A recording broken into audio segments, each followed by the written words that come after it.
شهر رمضان الذي أنزل فيه القرآن هدى للناس وبينات من الهدى والفرقان فمن شهد منكم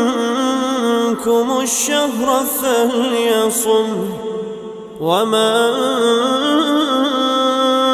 كان مريضا أو على سفر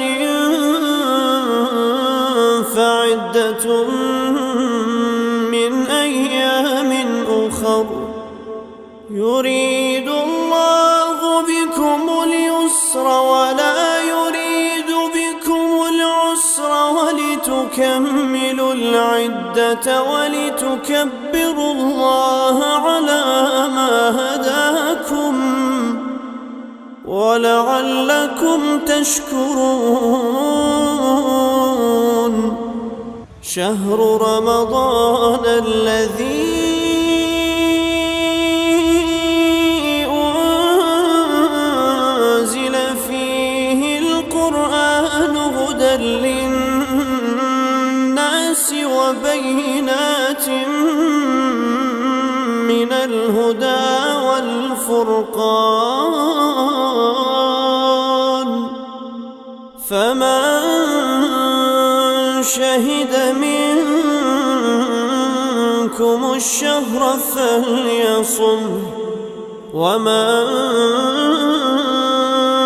كان مريضا أو على سفر فعدة من أيام أخر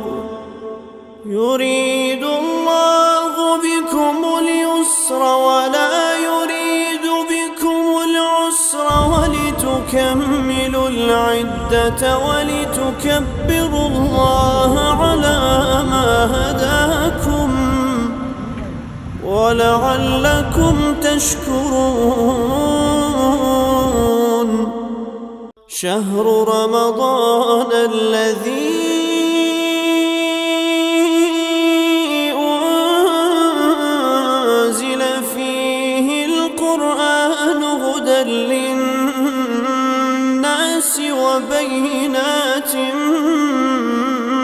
من الهدى والفرقان فمن شهد منكم الشهر فليصم ومن كان مريضا أو على سفر فعدة من أيام أخر يريد الله بكم اليسر ولا يريد بكم العسر ولتكملوا العدة ولتكبروا الله على ما هداكم ولعلكم تشكرون